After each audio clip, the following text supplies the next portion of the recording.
반응기의 개수와 그리고 몰레큘러 웨이트의 변화에 따라서 비상위성 고분자 기면에 미치는 효과에 대해서 몬테칼로 기법을 통해서 연구하게 된 서울대학교 양정입니다.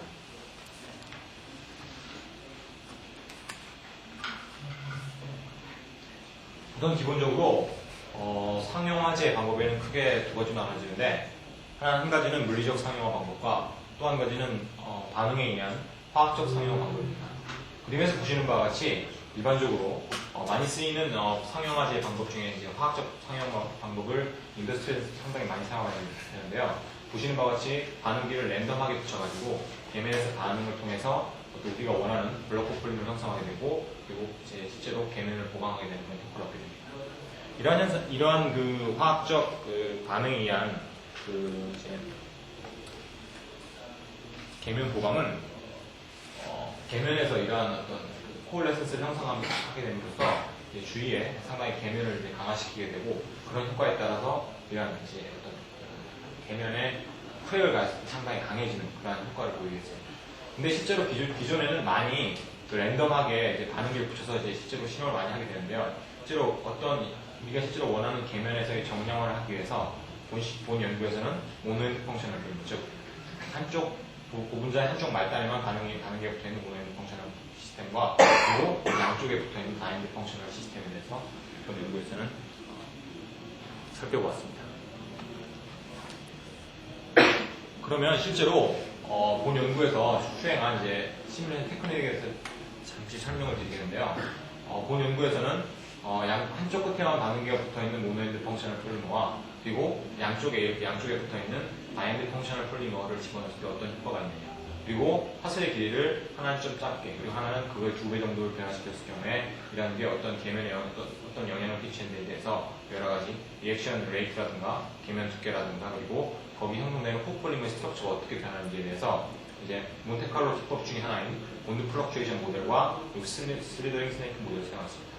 간단하게 본드 플럭추에이션 모델을 설명하게 되면 이 하나하나의 모노머 사이의 이 세그먼트 랭스를 콘 랭스라고 가정하고 이게 실질적으로 우리가 원하는 만큼 어느 정도 길이의 신축성을 가지고 변화하게 됨으로써 우리가 원하는 고분자의 모형을 상당히 잘 표현할 수 있는 방법입니다. 하지만 이 방법 같은 경우는 좀 시간이 오래 걸리는 모든 모노머가 다 움직여야 된다는 그런 단점 때문에 상당히 그 시간이 오래 걸린다는 단점을 갖고 있는 비해서 거기에 이런 슬리더링 스네이크, 즉 어떤 고분자 한쪽 끝에 그 모노머를 움직임으로써 다른 부분, 나머지 부분들이 따라 움직이는 이러한 슬리더링 스네이크 모델을 사용하면서 상당히 많은 효과를 보인다고 알려져 있습니다.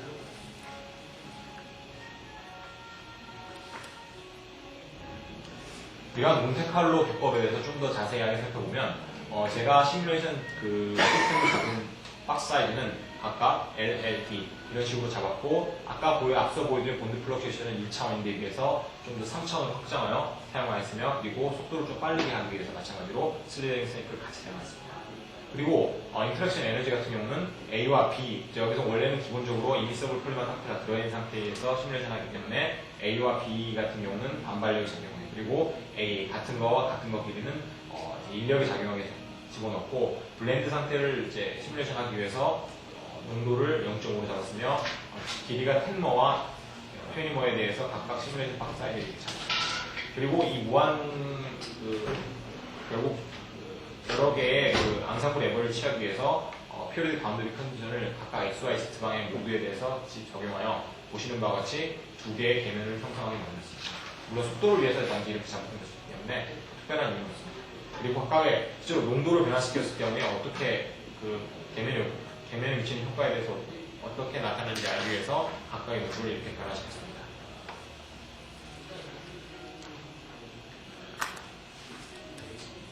그러면 실질적으로 그러한 어떤 시뮬레이션 방법에 있어서 알고리즘을 간단히 살펴보게 되면 우선 기본적으로 섞이지 않는 이미서브 폴리머 시스템을 우선 평형 상태로 가게 합니다.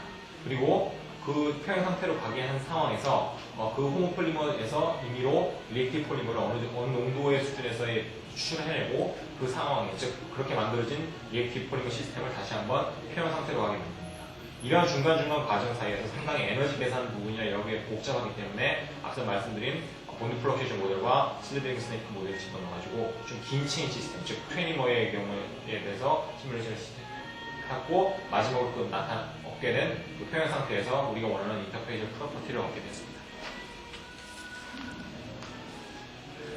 그리고 또 한 가지 시뮬레이션 속도를 상당히 빠르게 하기 위해서 클러스터, 즉 비올 클러스터를 사용하게 되는데 그건 기본적으로 3개의 인텔 아키텍처를 가지고 있는 머신과 그리고 알파 아키텍처를 가지고 있는 머신을 사용했습니다.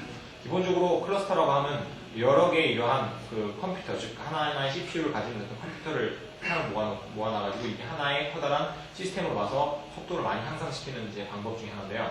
이 방법을 이용하는데 문제는 이 컴퓨터와 이 컴퓨터 사이에 어떤 연결 고리를 만들어주기 위해서 메시지 패싱 라이브러리라는 MPI CH 2.0 버전을 사용하고요. 그리고 운영 시즌은 일반적으로 다 일정하게 유지되어 있기 때문에 리눅스를 사용했습니다. 그래서 어떤 그 인터커넥트된 네트워크 상태에서 계산을 빠르게 하면서 실제 우리가 원하는 시뮬레이션 결과를 얻었습니다. 실제적으로 우리가 얻은 결과에 대해서 한번 살펴보면 우선 가로축은 인터페이셜 커버리지라는 계면에 얼마나 많은 그 반응을 통해서 얼마나 많은 고분자가 코폴리머에 형성됐는지에 대해서 나타낸 값이고 이제 X축은 몬테칼로 스텝.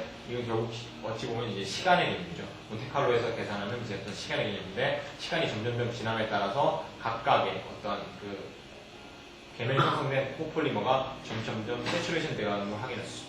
그런데 이 어느 정도 낮은 농도에서는 거의 그 반응 초기 농도와 세츄레이션 밸류를 비교해보면 거의 2배 정도의 값이 차이 난다는 걸 알 수 있는데 농도가 어느 정도 이제 이 상황에서 좀 더 높아진 경우에 대해서 살펴보면 초기 농도는 거의 2배 정도 나가다가 나중에 세츄레이션 여기서는 이제 완벽하게 확인은 안 되지만 나중에 데이터를 확인해보면 거의 이게 2배가 나타나지 않는다는 걸 알 수 있습니다.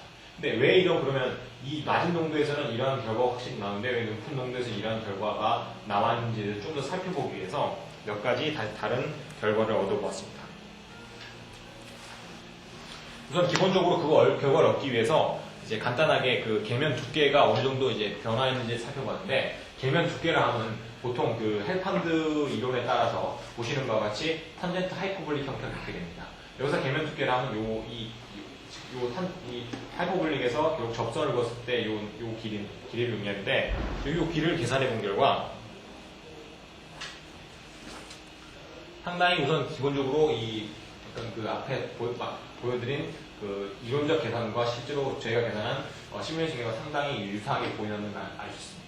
이 결과를 가지고 실제로 우리가 원하는 계면 두께와 그 농도와의 관계, 앞서 보여드린 농도와의 관계를 다시 계산해 보았는데 앞서 보여드린 그러한 2배가 되지 않는 현상에 대해서 살펴보면 여기 보면은 이제 어느 정도 농도까지는 이제 거의 일정하게 증가하는 형태를 보이다가 나중에 어느 딱 순간이 되면 상당히 그 좁아지는 형태를 나타내는 걸 볼 수 있습니다. 결국 이 계면 두께도 앞서 보여드린 그런 그 커버리지와 상당히 영향을 미쳤다는 걸 알 수 있는데 여기서 보시면 또 한 가지 농도가 높아짐에 따라 상당히 그 이제 반응 개수에 따라 반응기 개수를 베이스로 해서 계면 두께를 계산하는 경우에 다이가 그렇게 아주 썩 좋은 결과를 나타내고 있지 않다는 것을 또 한 가지 확인할 수 있습니다.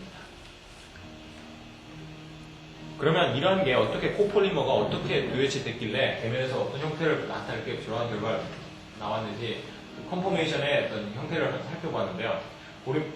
그림에서 보시는 것은 가로축은 어차피 들어간 액티브 폴리머의 농도고 오른쪽은 그 루프와 즉 루프는 이제 계면에서 이제 다이애믹 펑셔널 폴리머 시스템 같은 경우는 이제 계면에서 반응을 해가지고 양쪽 모두 다 붙은 게 루프고 한쪽만 붙은 게 테일 그리고 반응하지 않는 부분인데 그림에서 보시는 바와 같이 어느 정도까지는 거의 일정하게 변하다가 그 아까 즉 2배가 안 되는 농도에서부터는 이제 루프 형태는 떨어지고 테일 형태와 반응하지 않는 부분들을 많이 증가한다는 걸 알 수 있습니다. 결국 이는 농도가 증가함에 따라서 계면 쪽에서 처음에는 이제 농도가 낮아지는 경우 루프 형태를 많이 보이다가 이게 반응성 고분자가 이제 계면 쪽에 많이 몰리게 됨으로써 서로 그 스테이크 힌드런스 때문에 루프 형태보다는 테일 형태나 반응하지 않는 형태를 많이 선호한다는 것을 알 수 있었고 앞서 보여드린 결과와 일치하는 결과를 나타낼 수 있습니다.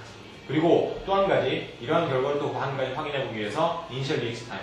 이니셜 리액션 타임이라는 것은 반응하지 않는 것들이 실제로 반응에 얼마나 참여하는데 걸리는 시간에 때 나타나는데 그림에서 보시는 바와 같이 여기서 90이라는 숫자가 결국 아까 보여드린 이 변화는 이 어떤 일종의 스레숄드인데 그 스레숄드라고 말하게 되는데 요 값인데 요 값에서 지금 뚝뚝뚝 변화가 확실하게 나타나고 있다는 것을 확인할 수 있었습니다.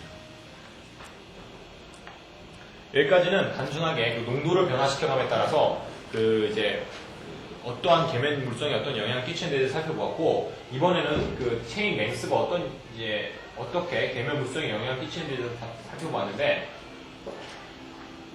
본 그림에서는 우선 기본적으로 앞서 보여드린 그 슬리더링 스네이크와 본드 플럭션 모델이 얼마나 시뮬레이션에 얼마나 효과를 미치는지에 대해서 잠깐 살펴봤습니다.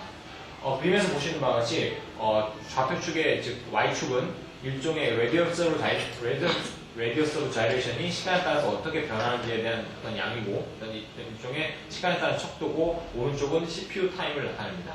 결국 시간이 지남에 따라서 슬리더링 스네이크는 보시는 바와 같이 상당히 빠르게, 즉 시뮬레이션 결과를 빠르게 얻는데 상당히 유용하다는 걸 알 수 있습니다. 보시는 바와 같이 로컬 호핑, 즉 본드 플럭션 모델은 상당히 늦게 떨어진다는 걸 알 수 있습니다. 결국 본 모델에서는 이 두 개의 모델을 섞었음으로써 상당히 많은 효과를 얻었습니다. 그리고 또 한 가지 에너지 계산, 앞서 계산한 그 클러스터 계산에서 그 일종의 얼마만큼 시간이 단축되느냐를 살펴봤는데, 결국 CPU 개수가 많아짐에 따라서 처음에는 어느 정도 일정하게 떨어지다가 이제 점점점 완만하게 떨어진다는 것을 확인할 수 있었고, 결국 이러한 결과가 그 기존의 다른 단순하게 본드 플럭션 모델을 쓰는 것에 비해 상당히 효과적이라는 것을 알 수 있는 결과입니다.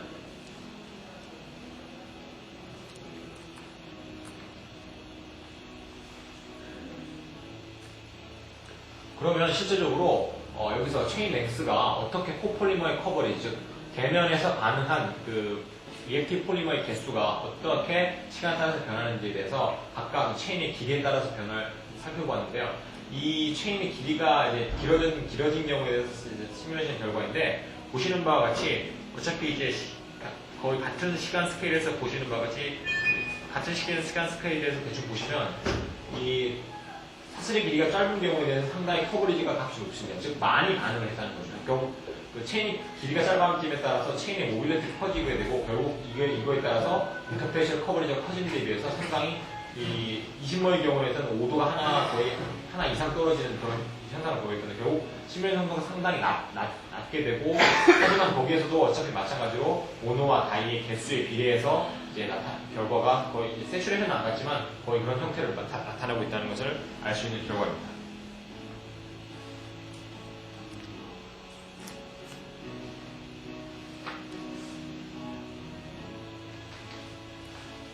그러면 앞서 보여드린 그 계면에서의 그 이제 물성이 어떤 그 몰레큘러 웨이트에 어떻게 영향을 받는지에 대해서 이제 우선 기본적으로 이제 인터페이셜 미드스, 가장 많이 이용되는 게 인터페이셜 미드스이기 때문에 그 인터페이셜 미드스에 대해서 잠깐 살펴보았는데, 그러면 이 표에서 잠깐 살펴보시면 우선 기본적으로 앞서 보여드린 그 두 개의 그 농도의 차이가 크게 30과 이렇게 그 반응기의 개수가, 시스템 내 반응기 개수가 30개와 60개의 경우에 대해서 각각 10머와 20머에 대해서 각각 이제 시뮬레이션한 결과인데, 보시는 바와 같이 여기서 MERS라는 것은 이제 즉 모노 엔드 펑셔널 리액션 시스템이고, DRS는 이제 다이낸틱 펑셔널 리액션 시스템인데, 보시는 바와 같이 30머의 경우, 30개에 들어있는 경우에 대해서 이제 MERS와 DRS가 이렇게 차이가 나는데, 상대적으로 그 20머에 비해서는 그렇게 많이 차이는 나지 않고 있습니다.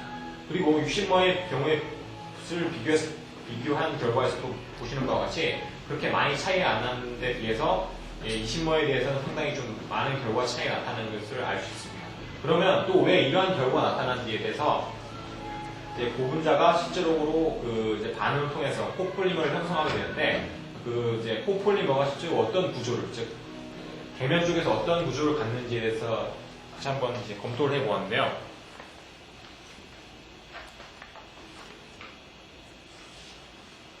우선 기본적으로 반응을 통해서 이제 이 계면 쪽에서 어떤 이런 코폴리머가 형성이 되는데, 이 코폴리머가 실제 반응을 통해서 이제 약간 모양이 이제 변형이 되게 됩니다. 그러니까 모형이 변화가 되게 되는데, 그런 모형의 변화는 즉 여기서 이제 레디어스 다이렉션의 X 컴포넌트와 Y 컴포넌트 그리고 Z 컴포넌트에 대해 각각 이제 계산을 하게 됩니다. 보시는 바와 같이 10머와 20머를 비교했을 경우에 10머의 경우에는 같은 이제 거의 그 Y축의 스케일을 했을 때 상당히 좀 상대적으로 많이, 즉 스트레치, Z 방향으로 많이 이제 감소가 되고, XY 방향이 거의 변화 없이 이제 상대적, 즉 팬케이크 형태의 그 모양을 갖고 있다는 알 수 있습니다. 상대적으로 많이 하다 보니까 결과적으로 앞서 보여드린 그 계면 두께가 상당히 작아졌다는, 그러니까 비교 다이어트 펑셔널이 그렇게 크게 많이 증가하지 않았다는 것을 알 수 있는 결과입니다. 이상의 결과를 요약하면 다음과 같습니다.